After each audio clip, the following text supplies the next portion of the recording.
पहला क्वेश्चन,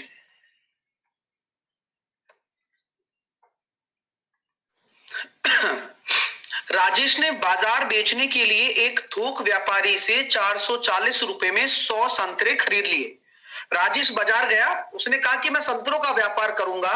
उसने देखा कि एक होलसेलर विक्रेता है। थोक व्यापारी समझते हो, आपने जानते होंगे कि कोई ना कोई थोक व्यापारी होता है, वह 440 रुपए में 100 संतरे आपको दे रहा है, मतलब आपने खरीद लिए। लेकिन कुछ संतरे उसमें सड़े हुए थे। थोक में आप जानते हो ना कि जब कभी भी आपको सस्ते का माल रास्ते पर मिलता है या रास्ते का माल सस्ते पर मिलता है तो उसमें सड़ी चीज भी आ जाती है। तो वही वाली बात हुई, जब आपको लगा कि 440 रुपए में 100 संतरे मिल रही हैं, तो कहीं ना कहीं उसमें कुछ सड़ी संतरा भी थी, जिसके कारण वह केवल 90 संतरों बेचने में सक्षम रहा। ये बताओ, मतलब वो केवल 90 ही बेच पाया। इससे उसे कुल लाभ प्राप्त हुआ जो कि 2 संतरों के विक्रय मूल्य के बराबर था। तो राजेश के प्राप्त लाभ प्रतिशत बताइए। तो क्या 440 से कोई लेना देना है? नहीं। आप जब 90 पर डील कर रहे हो तो आपको वो चीज समझनी होगी कि 90 संतरों का विक्रय मूल्य माइनस 100 संतरों का क्रय मूल्य बराबर कितना है? 2 संतरों का विक्रय मूल्य। मजा आ रहा है क्या? ये 100 सही है क्या यहां पर लिया है जो मैंने?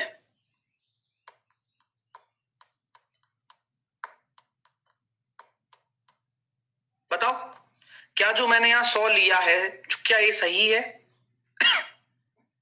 बोलो।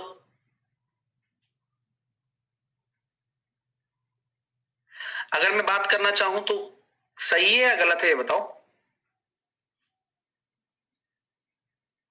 चेक करके देखते हैं, पता लग जाएगा अभी।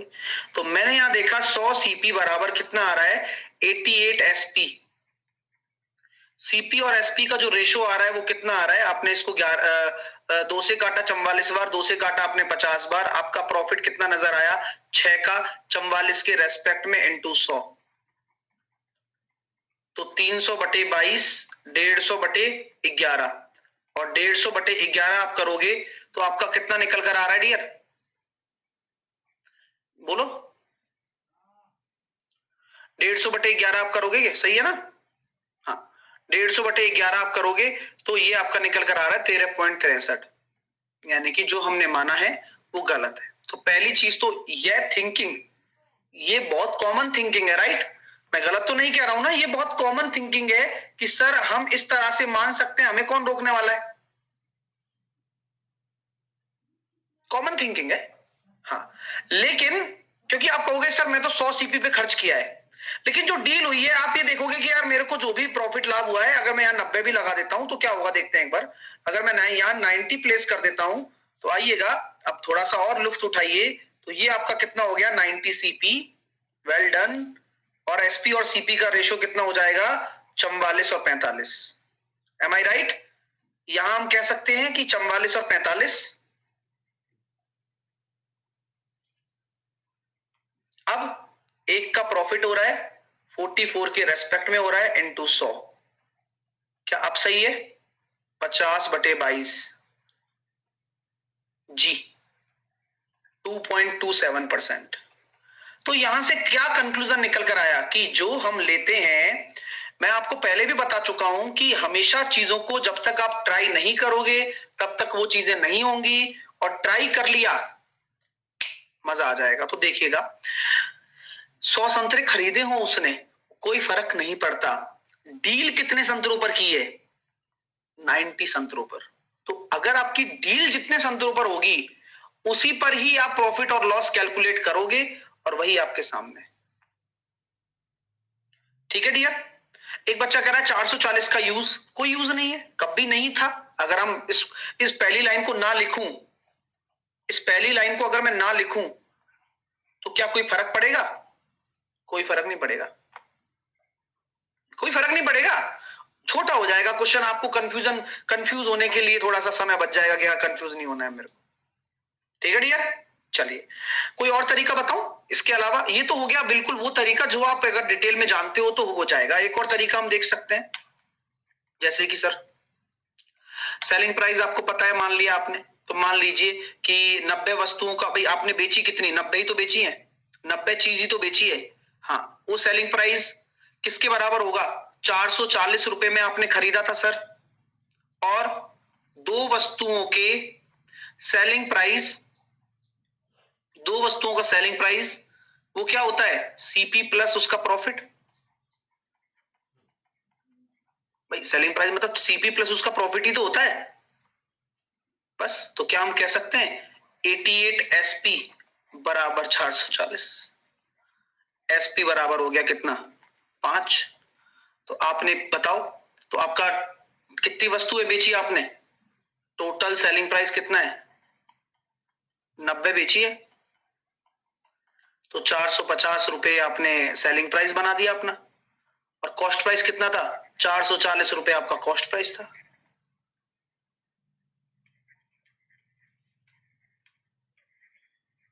तो 10 रुपए का लाभ हो गया 440 के रेट। तो दिखाने का तरीका है डियर, चीजें वही है, ठीक है। तो दिखाने का तरीका है, चीजें बिल्कुल वही होने वाली हैं।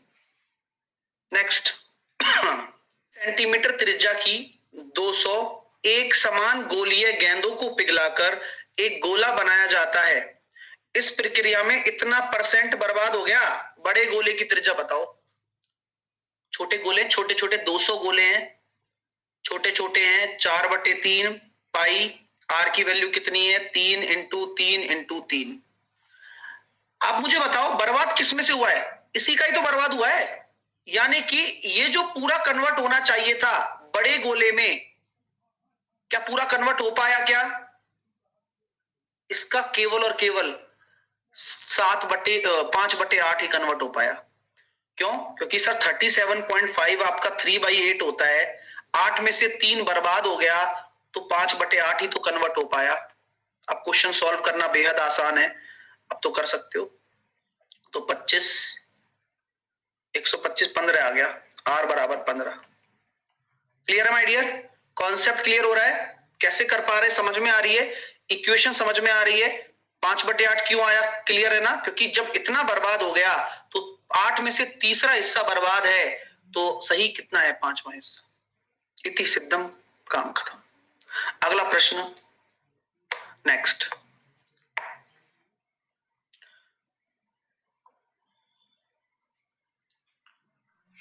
15 मजदूर 18 दिनों में एक काम को पूरा कर सकते हैं। काम के 6 दिनों बाद 15 मजदूर के समूह में 2 मजदूरों को प्रतिस्थापित करने के लिए 7 मजदूर शामिल हुए। शेष काम को पूरा करने में उन्हें कितने दिन लगेंगे। भाई ऐसी बात थी, 15 मजदूर थे, उन्होंने कहा भाई हम 18 दिन में कार्य को कर देंगे, ठीक है। 6 दिनों के बाद, यानी कि 15 मजदूरों के 6 दिनों के काम के बाद 15 मजदूरों के समूह में 2 मजदूर को प्रतिस्थापित करने के लिए 7 मजदूर शामिल हुए। वाह भाई वाह, 6 दिन तक काम किया, 15 मजदूरों में 2 मजदूरों को प्रतिस्थापित करने के लिए 7 मजदूर, अब टोटल कितने हो गए 20। तो 15 × 12 दिन का कार्य 20 × D, 2 से काटा 6 बार, 2 से काटा 10 बार, D बराबर आ गया 9। मजा आ गया क्या, क्या आपके दिमाग में बैठ गई क्या बात।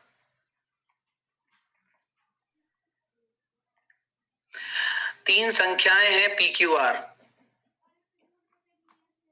P+1 ratio Q+1 2:3।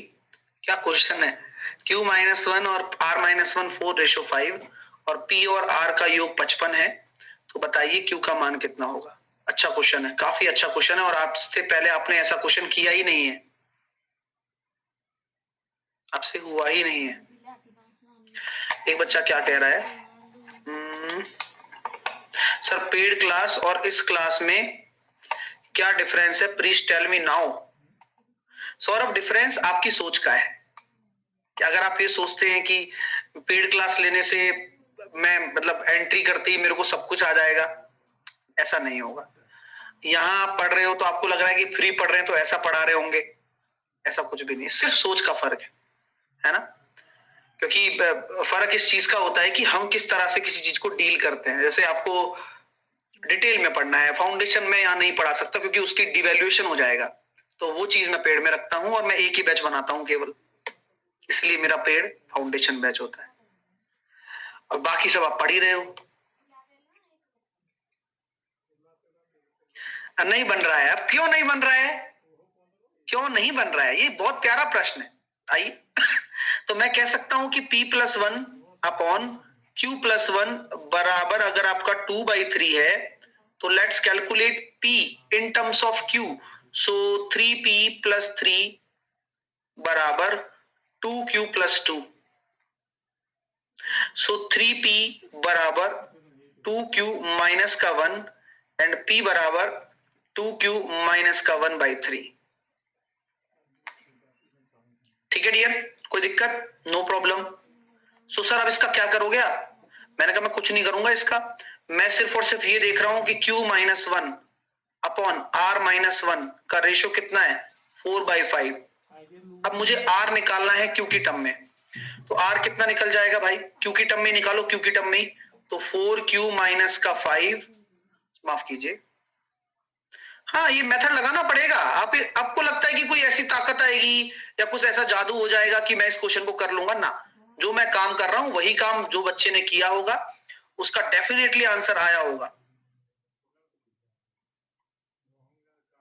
अब P की वैल्यू पता लग गई, R की वैल्यू पता लग गई, उनका सम कितना है? 55 है। तो 2Q/3 minus 1/3 plus 5Q/4 minus का 1/4 बराबर 55। सॉल्व कर लेते हैं आराम से क्योंकि करना जरूरी है। अगर आप सॉल्व करोगे तो आंसर आएगा। तो सॉल्व किया सर, ये हो गया 4 दूनी 8, 15, 8 और 8, 15 और 8 कितना हो जाएगा? 23 Q/12 और 7/12 बराबर 55। सॉल्व हो रहा है क्या? आ रहा है कुछ? आ रहा है क्या? चलो अच्छी बात है, एक बढ़िया क्वेश्चन है। आज तक आपने ऐसा क्वेश्चन नहीं किया होगा, अगर किया हो तो माफ कर दीजिएगा, मैंने बोल दिया, लेकिन मुझे लगता है कि मैंने तो नहीं कराया है। हाँ।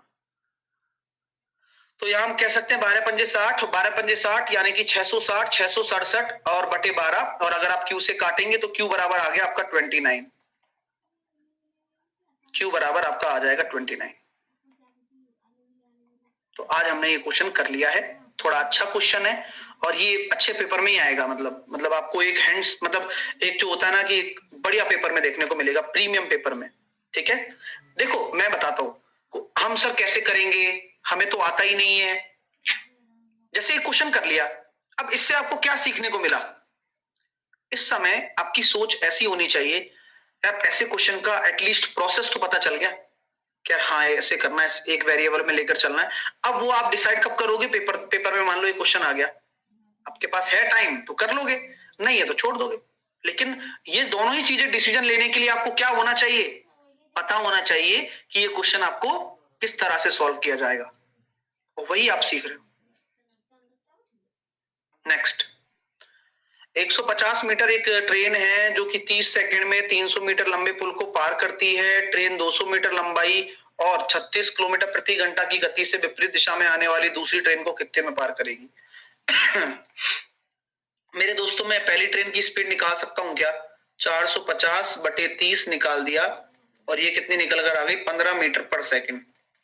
इसको किलोमीटर पर आवर में कन्वर्ट करना चाहूं तो इसको मैं 18/5 से गुणा कर दूंगा, यानी कि ये हो गया 54 किलोमीटर पर आवर। अब कहानी क्या है? यह ट्रेन 200 मीटर लंबाई की और 36 की विपरीत दिशा में, यानी कि ट्रेन 150 मीटर लंबी है तो ये हो गया 350, और आपका जो टाइम लग रहा है, स्पीड कितना है विपरीत दिशा में, तो दोनों स्पीड आपकी जुड़ जाएंगी, यानी कि ये हो गई 90 आई थिंक। तो टाइम निकाल लो, तो 350/25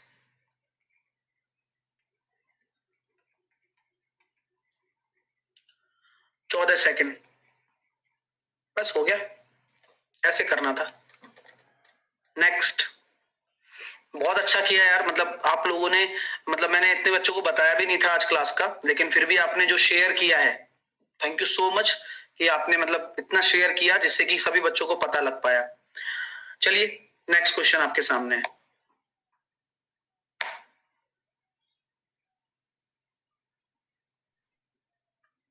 अच्छा क्वेश्चन है, कैसे करूंगा? बहुत आसान तरीके से कर सकते हो। 2 10a प्लस का 6 बराबर 5 प्लस 10a। तो यहां पर आपका सामने कितना हो गया? 10a बराबर कितना हो गया? माइनस का 1। अब 10a बराबर माइनस का 1 हो गया। तो आप मुझे बताओ कि कैसे कैसे होगा, आप खुद फील करके बताना। क्या ये 45 होगा? नहीं, 45 नहीं होगा। अब मेरी को एक चीज बताओगे क्या आप? एक आपको मैं तरीका बताऊं ऐसे क्वेश्चन को कैसे करते हैं। आप देखो, आज तरीका सिखाता हूं आपको मैं, चलेगा। ये मान लीजिए 0 डिग्री होता है। 90 डिग्री को आप पता है क्या कहते हो? 90 डिग्री भी कहते हो और इसको लिख सकते हो π/2। याद रखा करो, है ना? ठीक है सर। इसको आप कहते हो 180 डिग्री और इसको आप और क्या कह सकते हो? पाई। इसको आप क्या कह सकते हो? 270 डिग्री और इसको आप क्या कह सकते हो? 3π/2। और फिर ये हो जाता है 2π। अब मेरी बात को सुनना प्लीज, मैं आज एक बहुत प्यारा कॉन्सेप्ट आपको देने वाला हूं। आप मुझे बताओ, ये 10 नेगेटिव है तो पहले क्वाड्रेंट में तो होगा नहीं, क्योंकि कोई नेगेटिव नहीं होता, और तीसरे क्वाड्रेंट में तो होगा नहीं, यानी कि पहले और तीसरे में तो नहीं होगा। ओके सर, यानी कि आपके पास एक एंगल क्या बनेगा? π/2 प्लस π/4, क्योंकि 45 तो बनना ही है, तो इसको इस क्वाड्रेंट में आना चाहिए। और एक एंगल आपके पास क्या बनेगा? 3π/2 प्लस π/4। एम आई राइट? डेफिनेटली। सो सॉल्व करने पर 2π/4 3π/4 आएगा एक तो, यानी कि ये 3π/4 बन गया और ये कितना बन गया?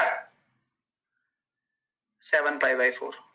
तो आपका जो राइट आंसर होने वाला है वह क्या होगा? ऑप्शन नंबर डी आपका सही आंसर होगा। कैसा लगा डियर तरीका? बिल्कुल शानदार तरीका है। मतलब एक्चुअल में आप परेशान हो जाओगे, आपको पता ही नहीं चलेगा कि कैसे लेना है एंगल। लेकिन अब देखो ना, कितना प्यारा से हमें क्लियर हो चुका है कि भाई देखो, पहला वाला क्वाड्रेंट तो इसको ब्लॉक कर देगा, बोले मैं दे ही नहीं सकता नेगेटिव, दे ही नहीं सकता। और थर्ड क्वाड्रेंट में ये नेगेटिव हो ही नहीं सकता। अब बचे दो क्वाड्रेंट, दूसरा वाला और चौथा वाला। अब दूसरे वाले में क्या बनेगा नेगेटिव होने के लिए? 90 से ही तो होकर आएगा, 90 प्लस थीटा। तो थीटा की वैल्यू तो 45 है, तो 90 को π/2 कहते हैं और 45 को π/4। इसी तरह से यहां कितना बनेगा? 270 प्लस थीटा। ये तरीका है। नेक्स्ट, नीचे दिए गए डेटा में 7 विद्यार्थियों के अंक दिए गए हैं, उनके माध्य और माध्यिका के बीच अंतर बताओ। अब ये मैंने अंक आपको दे रखे हैं, अब माध्य और माध्यिका दोनों निकालनी है।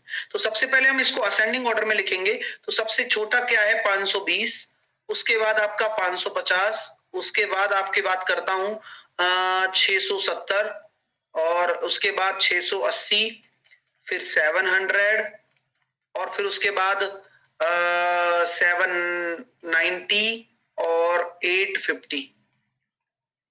तो 1 2 3 4 5 6 7, मीडियन क्या हो जाती है बताओ? कौन सा टर्म होगा मीडियन? अगर माध्यिका की बात करूं तो अगर 7 टर्म आपके सामने दे रखी है और 7वें नंबर का एक क्वेश्चन है, तो मीडियन जो हो जाएगा सर 7 प्लस 1/2, यानी कि फोर्थ टर्म, यानी कि 680। ठीक है, 680। और अगर मैं बात करना चाहूं मीन के बारे में, मीन के बारे में, तो मीन कैसे निकालेंगे? इन सभी का सम करेंगे। 5 और 4 9 और 14, 14 और 8 22, 22 और 7 29 और 5 34, 34 और 2 36, 3 8 और 3 11, 11 और 7 18, 18 और 7 25, 25 और 6 31, 31 और 6 36, 37, 37 और 5 42, 42 और 5 4760 बटे 7। तो 7 6 42, बचे कितने? 5, 7 8 56, 680। अल्ले, खोदा पहाड़ निकली चुईया। आइए,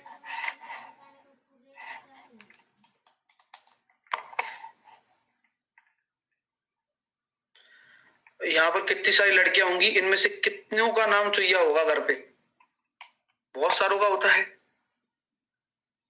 नेक्स्ट, सीडी क्या है? एक समांतर चतुर्भुज है। एक एलिगेशन रखेगा,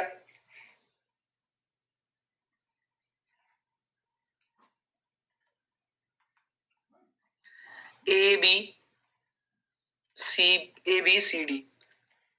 कितना मजा आएगा ना। कोई वो लड़ाई कंसेप्ट इधर आ जा, लड़ाई कंसेप्ट मान जा, अभी जेएसएम आ जाएगा।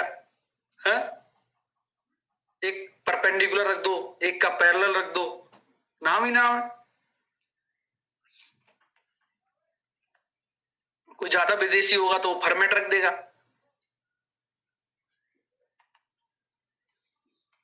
चलिए एबीसीडी आपका एक समांतर चतुर्भुज है, जहां पर आपको बोला गया है कि यार समांतर चतुर्भुज है, तो देखो ए बी आपका 15 हो गया और बीसी आपका 7 हो गया, तो क्या ये भी 15 होगा? हाँ, आमने सामने की भुजाएं बराबर और समांतर होती हैं, ठीक है।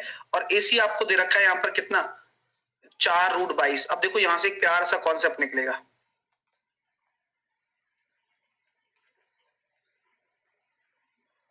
तो समांतर चतुर्भुज का दूसरा विकर्ण। अब इस तरह से मैं आपको जो चीजें पढ़ा रहा हूं ना, ये बहुत प्यारी चीज है। सर आपने ही सिखाया था कि इनका एक रिलेशन बनता है, उस रिलेशन को दिमाग में रखना बेहद आवश्यक है। बोले रिलेशन क्या है? किसी भी समांतर चतुर्भुज में चारों भुजाओं का स्क्वायर, चारों भुजाओं का, A B square, BC square, CD square plus AD square किसके बराबर होता है? दोनों डायगोनल के स्क्वायर के बराबर होता है। तो ये हमेशा हमेशा याद रखें, दोनों डायगोनल के बराबर होता है। चलिए, हाँ दीप्ति खंडेलाल के प्रॉफिट लॉस रखूंगी नाम, सही है, बढ़िया बुद्धि लगाई है? चलिएगा, तो क्या हम ये कह सकते हैं 15, 225, बीसी कितना हो जाएगा 49, सीडी कितना हो जाएगा फिर से 225 और एडी कितना हो जाएगा 49, और यहां हमें पता है 22 × 16, तो करिए सॉल्व, 450 और 98, 548। 548 में से क्या घटाओगे? सर 22 × 16 घटाएंगे तो 16 दूनी 32, कैरी आया 3, 16 दूनी 32 और 3 35, तो 548 माइनस ये करेंगे तो 6, और ये कितना आ रहा है 196 आ रहा है, तो इसका रूट निकाल लो, 14 आंसर आ जाएगा। 14 आपका दूसरा डायगोनल होगा। चलिए,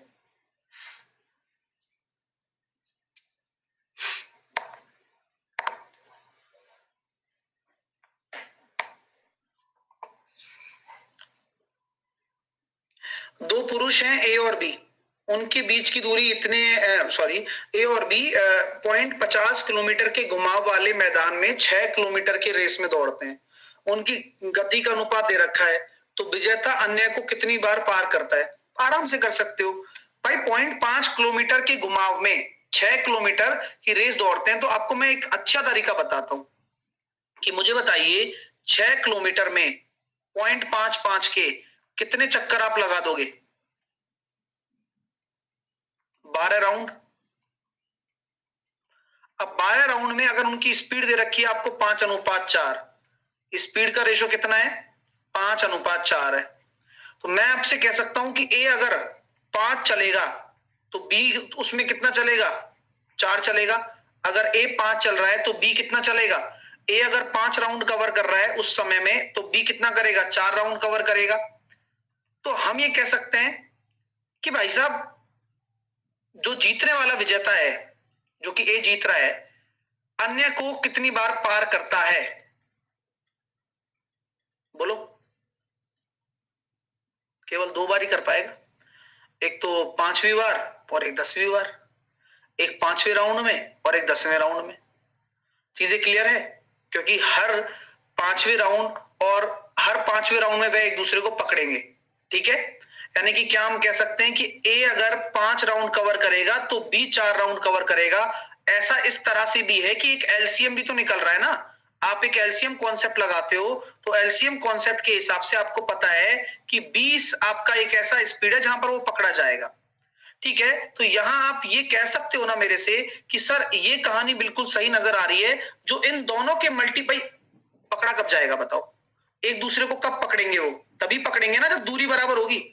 अरे बोलो, तभी तो पकड़ेंगे जब वो दूरी बराबर होगी। तो 5 और 4 के अगर ये 5 राउंड काट लेता है और ये 4 राउंड काट लेता है, तभी तो एक जगह इनका स्पॉट पूरा होगा। या तो सही है। तो ए जीतने वाला कितने राउंड काटेगा? 12 राउंडों में जीतने वाला केवल 2 राउंड काट रहा है। भाई 2 बार ही तो 5-5 राउंड काट सकता है, तो कितनी बार मिल जाएगा उससे? ओनली 2 बार। अच्छा कॉन्सेप्ट है ये। हारने वाला तो 3 राउंड काट लेगा, लेकिन हारने वाले से तो पहले ही निकल जाएगा जीतने वाला, तो है ना, क्योंकि उसका तो हो ही नहीं पाएगा ना पूरा। नेक्स्ट।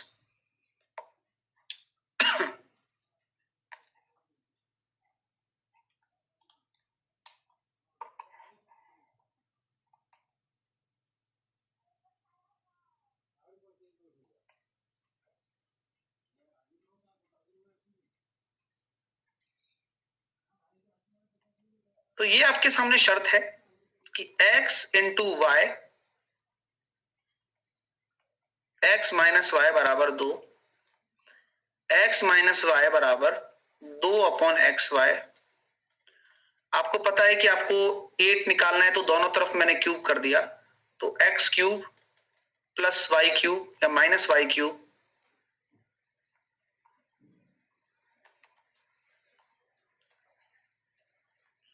माइनस 3 एक्स वाई और x माइनस वाई को मैंने ये रख दिया बराबर 8 upon x cube y cube. Solve करने पर x cube minus y cube minus, ये तो कट गया, minus 8 x cube y cube बराबर आ रहा है 6। अब देखो क्या पूछा जा रहा है आपसे। पूछा ये जा रहा है सर ऐसे ऐसे बताओ, ऐसे ऐसे, तो देखो ये इधर आएगा, ये इधर आएगा, माइनस का 6 आंसर आ जाएगा।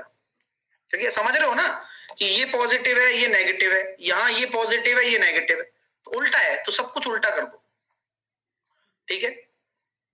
कुछ लोग वैल्यू पुट से करेंगे। अब वैल्यू पुट कोई विश्वसनीय सोर्स नहीं है, पहले बता देता हूं, लेकिन कर लो तो कर लो, संतुष्टि आपकी पराकाष्ठा पर होनी चाहिए। अगर आप वैल्यू पुट करते हो तो वैल्यू पुट से भी हो जाएगा कि अगर आप x को 2 मानते हो, y को 1 मानते हो, तो इस तरह से आप वैल्यू पुट करके आप देख सकते हो कि 2 आ रहा है, तो x को आप 2 मान लीजिए, y को 1 मान लीजिए, वैल्यू पुट हो जाएगी। तो वैल्यू पुट में आपने देखा यहां आ गया कितना 8 माइनस ये हो गया 8 प्लस का 1, तो देखिए भैया +2 इसमें से जाएंगे तो माइनस का 6। नेक्स्ट।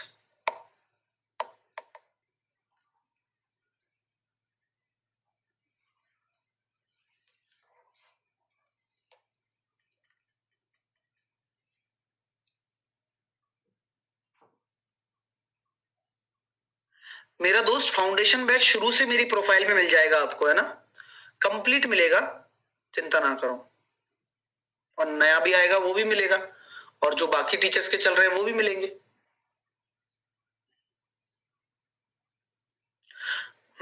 सर आज ज्यादा खुश लग रहे हैं, शादी होने वाला है। पहला बात है तुम्हारा परसेप्शन ही गलत है। जब शादी होने वाला तो इंसान खुश कैसे रह सकता है बताइए।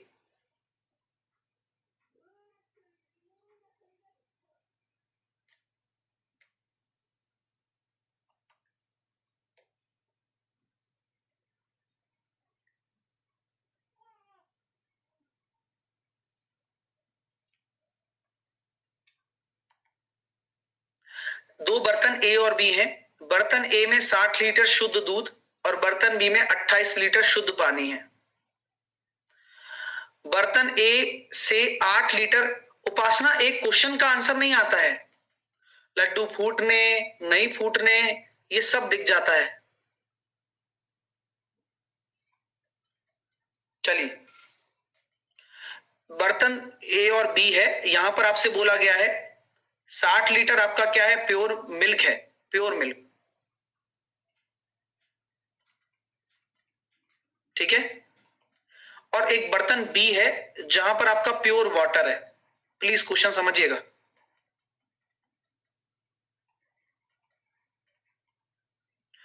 अब बर्तन ए से 8 लीटर दूध निकालकर बर्तन बी में डाला जाता है। अब क्या तरीका है देखो, बर्तन ए से 8 लीटर आपने दूध निकाला, यानी कि 52 लीटर यहां बच गया, और बर्तन बी में आपने डाल दिया, तो बर्तन बी में अब दूध और पानी का अनुपात कितना हो जाएगा, क्योंकि पानी अलग है दूध अलग है, तो सर ये हो जाएगा 28:8, 7:2। और बर्तन बी से 6 लीटर मिश्रण निकाल दिया। तो मेरे प्यारे दोस्तों, ये अगर आपके सामने 7:2 है ना, अब 6 लीटर यहां से निकाल रहे हो आप, तो 6 लीटर किस रेशो में निकलेगा, 9 रेशो बराबर आपका 6 लीटर है। 1 रेशो बराबर आपका कितना हो गया, 3 दूनी 6 और 3 तिया 9, 1 रेशो बराबर 2/3, यानी कि यहां से 14/3 तो पानी इधर आ गया निकलकर, और 4/3 आपका ये मिल्क इधर आ गया, क्योंकि आपने यहां से वो चीज निकाली है, पूरे मिश्रण में से निकाला है ना इस बार तो। चलो सर, तो बर्तन ए में मौजूदा बर्तन बी में रखे पानी का अनुपात, बर्तन ए में दूध और बर्तन बी में पानी, अभी बता देता हूं। तो यहां से कितना बचा पानी, 28 में से आपका सर 14/3 जो पानी चला गया ये, तो 28 तिया 84, 70/3। और यहां दूध कितना है, 52 4/3, यानी कि ये हो गया सर 150, 156, 160/3। तो रेशो निकालो जरा इनका, 16:7, ऑप्शन नंबर बी है ना। क्लासिक क्वेश्चन तरीके से करते जाओ, आंसर यूं निकल कर आ जाएगा। यस, अगला प्रश्न। ये क्वेश्चन मैं गारंटी दे रहा हूं आपके CHSL में आने वाला है।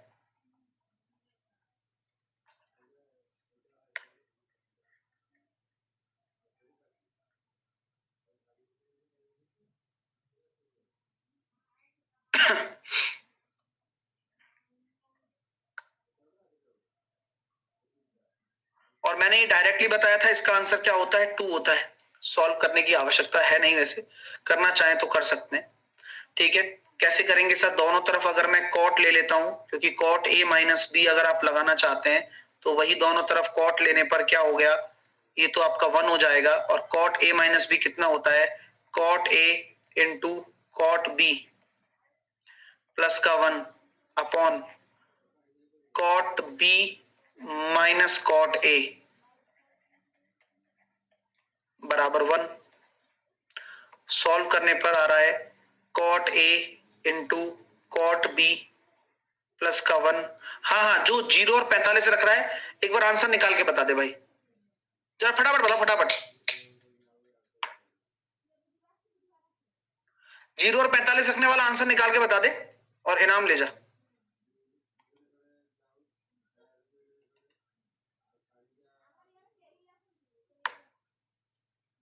हाँ, 90 और 45 रखने वाले भी, उनको भी अलाउ है।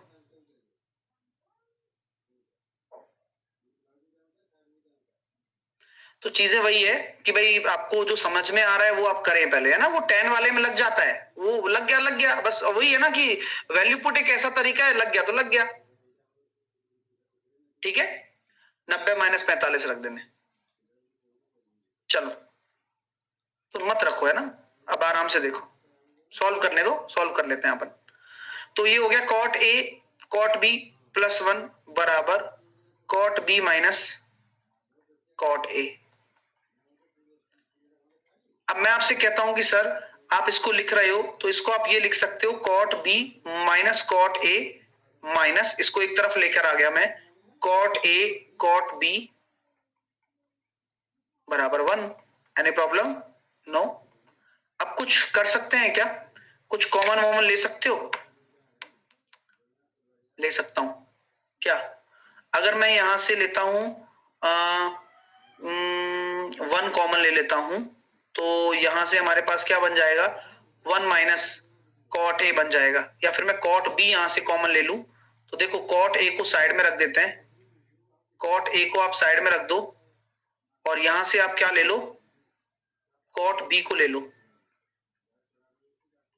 कॉमन, ये हो गया 1 माइनस कॉट A। ठीक है, अब हमारे पास एक चीज की कमी है, बोले क्या, एक 1 और हो जाए तो बात नहीं बन जाए क्या। हाँ, तो दोनों तरफ आप एक 1 कर दो, दोनों तरफ जोड़ दिया एक एक, तो यहां 1 लगा दिया, तो आपके पास 2 बन गए। एक तो बन गया आपके पास 1 प्लस कॉट B और 1 माइनस कॉट A बराबर 2, इसलिए आंसर आएगा। अच्छा क्वेश्चन है, ठीक है। Okay next.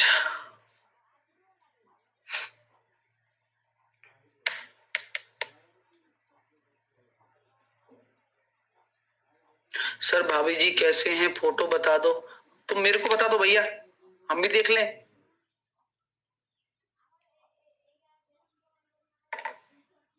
हमें नहीं पता, तुम्हें बता दो पहले।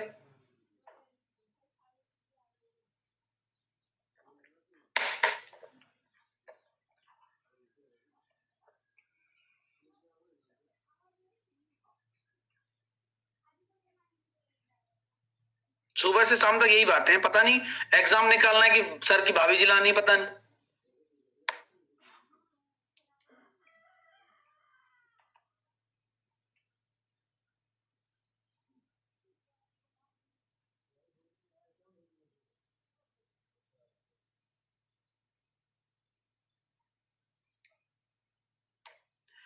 हाँ,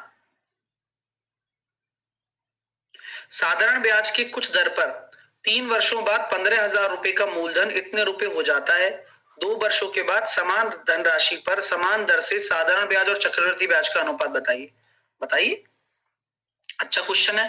3 साल में 15,000 रुपए आपके 18,600 हो गए, तो आप मुझे ये बताइए कि कितना ब्याज हो गया। 3,600 रुपए का ब्याज कहां से आ गया भाई।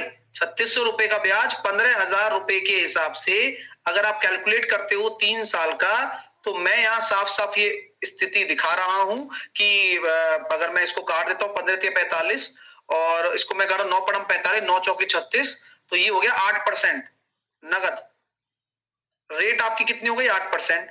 अब आपसे क्या बोला जा रहा है कि 2 साल के बाद समान धनराशि पर समान दर से साधारण ब्याज और चक्रवृद्धि ब्याज का अनुपात। तो कहानी आपको पता है, अगर 8% आपकी रेट है तो कितना होगा, 16% साधारण ब्याज होगा और 16.64% आपका चक्रवृद्धि ब्याज होगा। अरे इसलिए तो सिखाता हूं आपको यार, क्योंकि आप फोड़ना सीख जाओगे तो आप कर लोगे। अब सॉल्व करने में कोई हर्ज नहीं है। ये हो गया 1600 और ये हो गया 1664। अब ये कैसे हुआ आपको पता होना चाहिए, कई बार बताया है अगर आपने अभी पढ़ा हो तो हम ये डायरेक्टली भी कर सकते थे, लेकिन फिर भी हमने बता दिया। तो 16 से काट सकते हैं 100, 16 एकम 16, 16×4 = 64, ये हो गया 25 और 26। नेक्स्ट,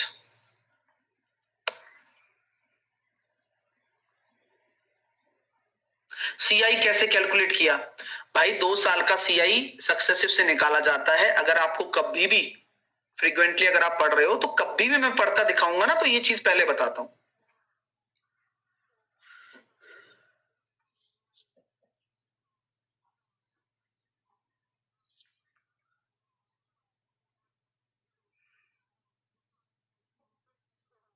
एक रेक्टेंगल का एरिया आपको दे रखा है, सॉरी एक वर्ग का एरिया आपको दे रखा है, तो साइड निकल कर आ जाएगी 14 और इसकी भुजा एक वृत्त की त्रिज्या की आधी है।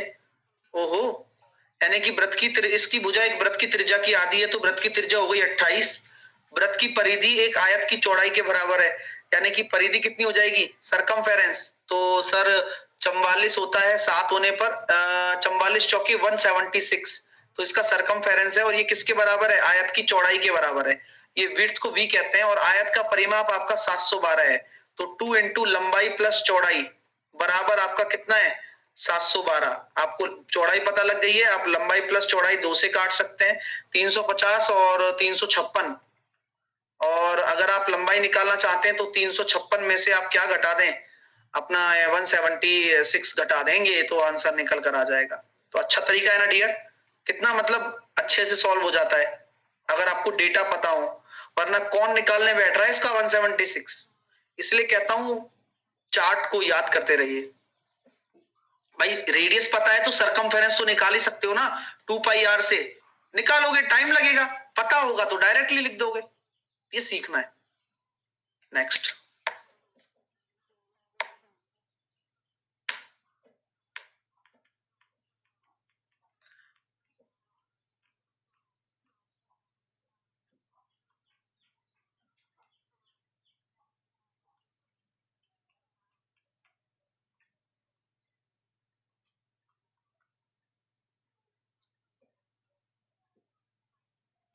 रोहित बस हो गया। रोहित शांत हो जाओ, है ना, पढ़ाई करो डियर, एक क्वेश्चन का आंसर दे लो।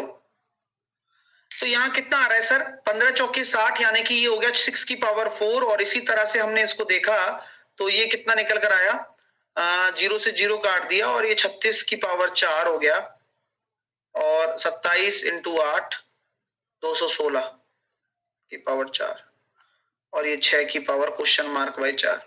अब देखो तरीका वही है, 6 की पावर 4 है, ये 6 की पावर 8 है, और ये 6 की पावर 12 है। हम इसको सॉल्व करेंगे तो 12 और 4 16, 6 की पावर 8, तो आपका राइट आंसर निकल कर आ रहा है कितना, 4।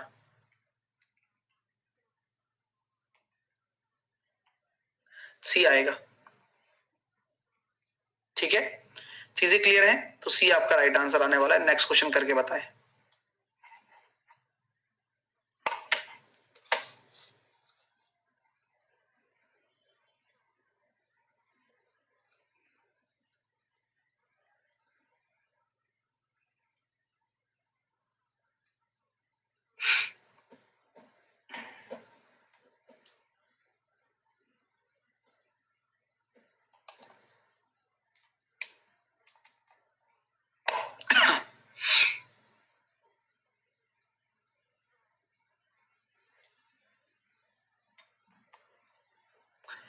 पीए और पीबी आपकी क्या है, स्पर्श रेखा है डियर।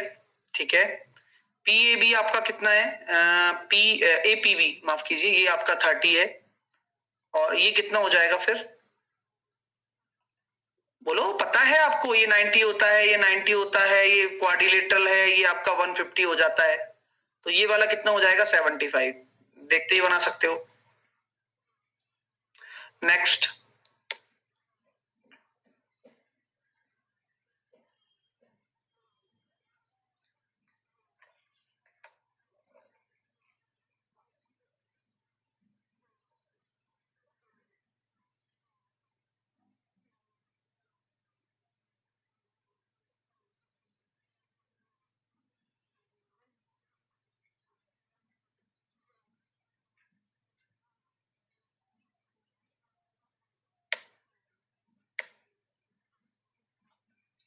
y आपका अंतःखंड आपका 5 है, और x अक्ष के साथ 30 डिग्री का एंगल बनता है, तो लाइन का इक्वेशन बताएंगे।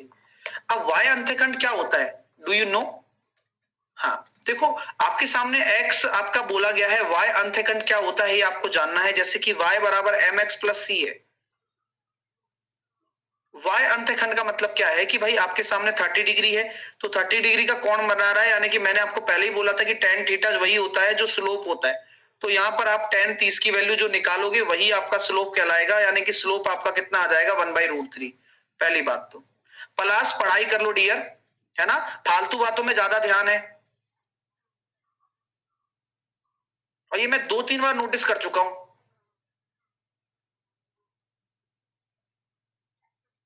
पता नहीं, फिर भी पता, अजीब बच्चे हैं।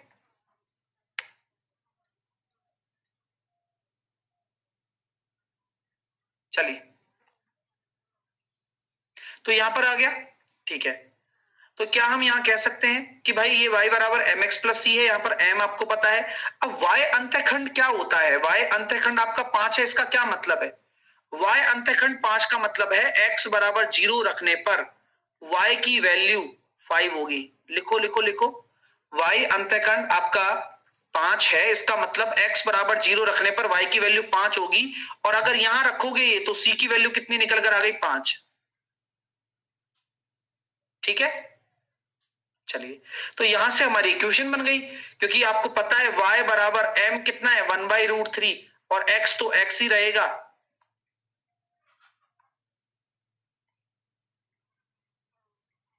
और c कितना आ गया 5। सॉल्व करने पर √3y बराबर x प्लस 5√3। देखिए, तो यहां पर अब इसको सॉल्व करेंगे तो डियर कौन सा ऑप्शन नजर आ रहा है आपको, I think answer should be option number A. बस हो गया। नेक्स्ट,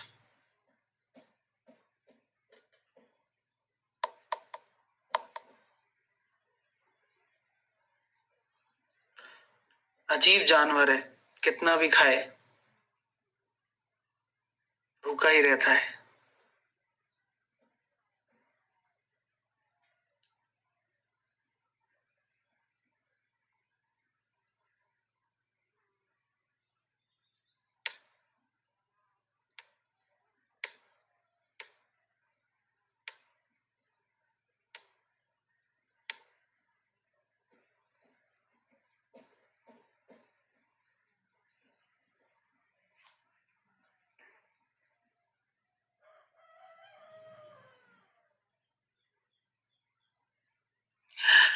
जब दी गई संख्या n संख्याओं में से प्रत्येक से 2 घटा दिया जाता है तो योग 102 मिलता है। ओहो, वेरी गुड। यानी कि n संख्याओं में से प्रत्येक में से 2 घटा दूंगा। बहुत बढ़िया क्वेश्चन है, ये पहले भी करवा चुका हूं।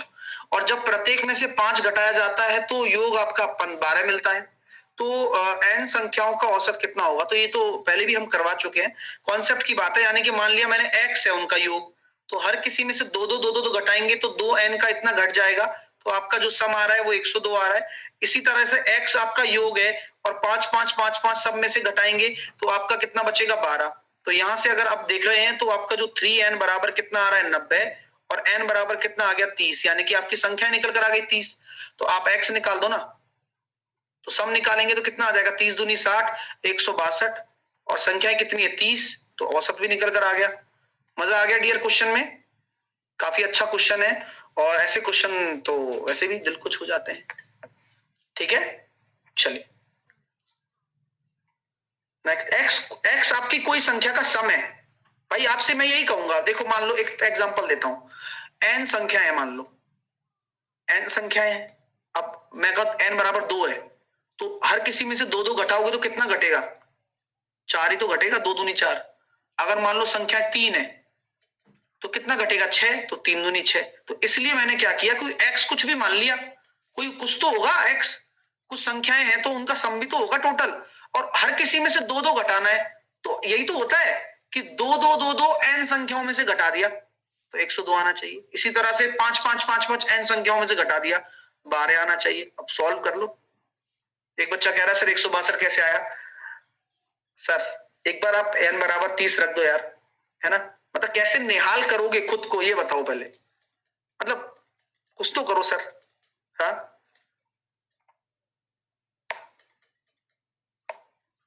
क्योंकि कुछ लोग, मैं बता रहा हूं, ये बहुत लापरवाही है। मेरे को बताने में कुछ नहीं जाता, मैं 10 बार आराम आराम से, देखो दोस्तों एन को यहां रख दो, है ना?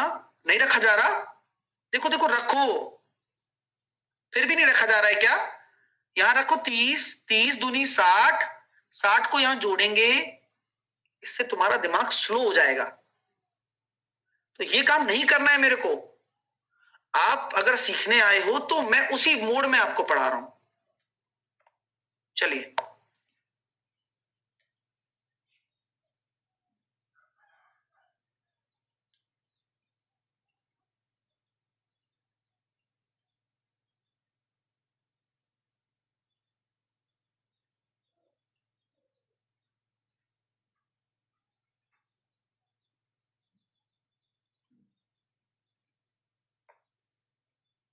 एक शंकु की त्रिज्या और आधार का, यानी कि रेडियस और हाइट का रेशो आपके सामने ये रहा। अब आपसे बोला है कि त्रिज्या को 20% बढ़ा दिया जाता है और ऊंचाई को 25% तक कम किया जाता है, तो आयतन, क्या इस रेशो से कोई इफेक्ट पड़ेगा क्या? अरे नहीं पड़ेगा, आप बता चुके हो पहले, कोई फर्क नहीं पड़ता इसका, कुछ भी दे दे, हमें क्या लेना देना। तो यहां हम पहले बता चुके, आर स्क्वायर एच होता है, यानी कि त्रिज्या आपकी 2 बार आएगी, यानी कि 5 से 6, 5 से 6 आपका 2 बार आ गया, और 25% कम हो जाती है, यानी कि 4 से आपका 3, 25 चौकी 100, 36 थी 108, तो कुल मिलाकर कितना आ रहा है? 8% का वृद्धि आ रहा है।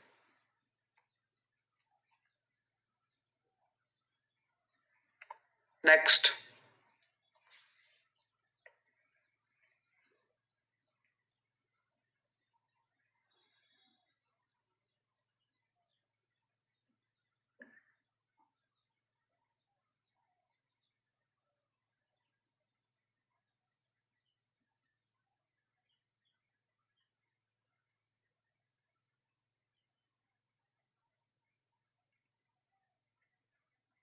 एक व्यक्ति बराबर दूरियों की 4 यात्राएं करता है। पहली यात्रा में 60, उसकी गति 60 किलोमीटर प्रति घंटा, और प्रत्येक आगामी यात्रा में उसकी पिछली की आधी हो जाती है, तो 4, ओहो, यानी कि पहले में 60 है, उसके बाद 30, उसके बाद 15, और उसके बाद 7.5। एलसीएम कॉन्सेप्ट लगा दो। तो सर मैं एलसीएम ले लेता हूं, तो मैं क्या कह सकता हूं कि एलसीएम आपने ले लिया 60, आपका टाइम कितना आ जाएगा? 1, यहाँ कितना आ रहा है? 2, और यहाँ 15 से 4, और यहाँ आ जाएगा 8। तो आपका ये टाइम का रेशो आ गया। तो आपसे क्या बोला गया? बराबर दूरी है ना, 4 बराबर दूरियां हैं, तो 240 आपकी टोटल दूरी और टोटल समय 8 और 4 12 और 3 15, तो आंसर आ गया 16। एवरेज स्पीड निकालनी है। नेक्स्ट। नहीं, आज सीएचएसएल क्लास नहीं थी यार, अब कल कोशिश करूंगा लेने की, है ना। एक्चुअली क्या है, मैं आउट ऑफ स्टेशन हूँ, तो घर पे बोर्ड वोर्ड लगा रहता है, तो व्यवस्था हो जाती है, व्यवस्था करनी पड़ती है, तो फिर अब उसी तरह से हो पाती है, टाइम मैनेज नहीं हो पाता फिर।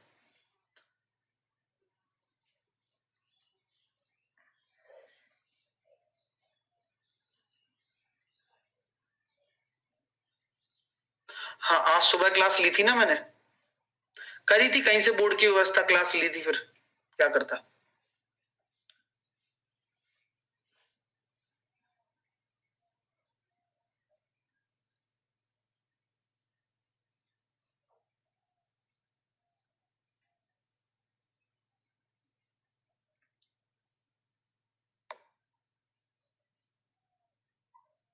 क्या आदमी बोले शादी क्यों क्यों नहीं कर लेते, भटकना नहीं पड़ेगा। तो कोई खाना खाने थोड़ी आया हूँ बाहर भाई, मैं काम से आया हूँ कोई।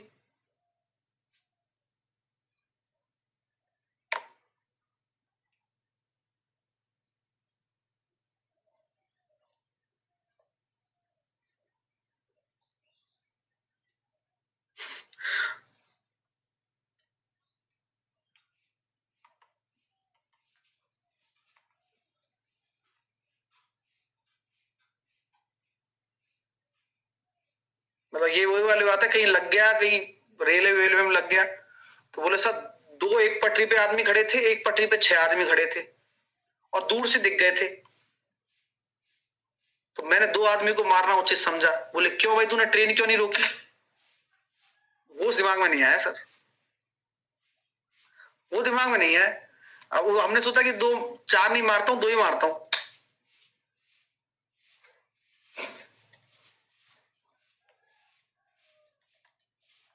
चलिए, 3 उम्मीदवार के बीच आपका क्या हुआ, एक चुनाव हुआ, ठीक है। 10% मतदाताओं ने अपने वोट ही नहीं डाले और 10% वोट क्या हो गए, अमान्य घोषित कर दिया गया। सभी उम्मीदवार को प्राप्त वोट, तो मैं ये कहता हूं कि 100% आपके वोट है। 10% ने वोट नहीं डाले, तो यानी कि कितने परसेंट ने वोट डाले, 90% ने आपके वोट डाले हैं। और उसमें से भी 10% आपके क्या हो गए, इनवैलिड हो गए। यानी कि 90% का 10% अगर इनवैलिड है, तो वैलिड कितना हो गया, 81%। तो ये ध्यान रखना, घटता नहीं है, ये परसेंट का परसेंटेज निकाला जाता है। अब 81% ही तो बांटा जाएगा, 9 और 5 14 और 13 कितना हो गया, 27। सो 27 रेशो बराबर अगर आपका 81 है, तो 1 रेशो बराबर 3%।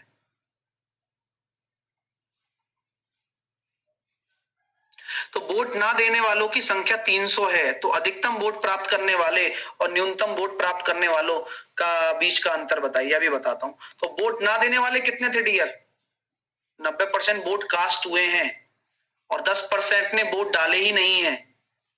तो 10% ने वोट डाले ही नहीं है। तो अगर हम बात करना चाहते हैं कि कितने हो गए, 10% बराबर 300, 100% बराबर कितना हो गया, 3000। तो 3000 अगर ये है, 3000 अगर आपके सामने ये है टोटल, तो बोला जा रहा है कि भाई इतना इतना ऐसे ऐसे, तो कर लो। तो सबसे ज्यादा किसको मिले, 13 रेशो, और सबसे कम 5 रेशो। उनका कितना अंतर आ रहा है, 8 रेशो। तो 1 रेशो बराबर 3% है, यानी कि 1 रेशो बराबर 3% है, यानी कि 3000 का 3% आपका 1 रेशो है, यानी कि 90 अगर आपका 1 रेशो है, तो 8 रेशो की वैल्यू कितनी हो जाएगी, 720।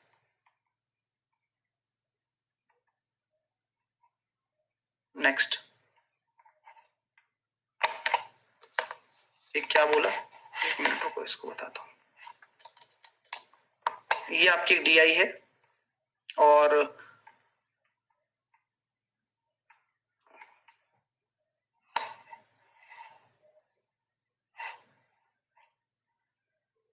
तरुण क्लास मत लेना भाई, है ना, आज के बाद क्लास मत लेना डियर, है ना तरुण। और वो भी आराम से, लेना ही नहीं है क्लास, आपको जरूरत भी नहीं है। चलिए, तो यहां पर आपके सामने ये है, तो ये आपके सामने DI है और ये काफी इंटरेस्टिंग है, मैंने आपको डेटा भी दिया है यहाँ पर, ठीक है, और ये आपके सामने सब कुछ है। तो 2019 में आपको बोला गया है सभी 4 शहरों में बिक्री का औसत संख्या क्या है, बिक्री का औसत संख्या सभी 4 शहरों में। तो निकालते हैं डियर। तो अगर हम बिक्री का औसत संख्या पूछना चाहते हैं, और ये इसका डेटा पे बिलीव ना करिए कि कितना टिपिकल है, आपको देखना है 2019 में। तो 2019 में आप जाएंगे 4.1, 4.3, आपको 4 मान लेना है औसत। तो 9 और 9 18, यानी कि 18 और 3 21 और 1 22, 22/4 आप करेंगे। तो यहाँ पर आपका 4 चौके 16, ठीक है, 16 और 22 यानी कि 18.2, और एवरेज निकालना है तो 4 का भाग दे दो। तो 4 चौके 16, बचा कितना आ जाएगा, एवरेज से भी हो जाता, ऐसी कोई बड़ी बात नहीं है। तो 4 चौके 16 बचे अपने सामने 2, 4 पंजे 20, तो 45 वाला आंसर है option number A. Next one करिए, जल्दी करिए।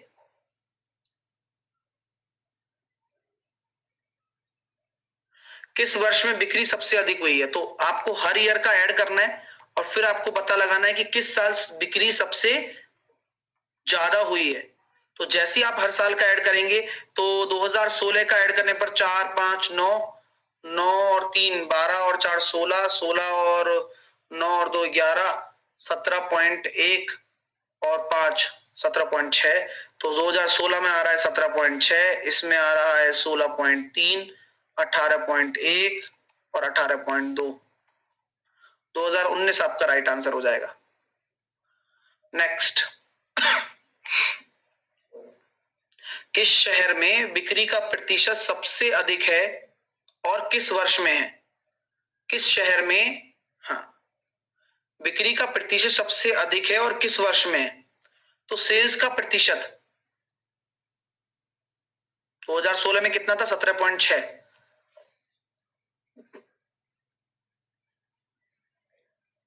Highest percentage of sales, percentage sale निकालना है ना, किस शहर में है?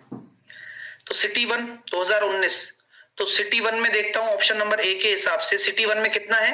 4.1 है ना, 18.2 का टोटल 18.2 ही था ना।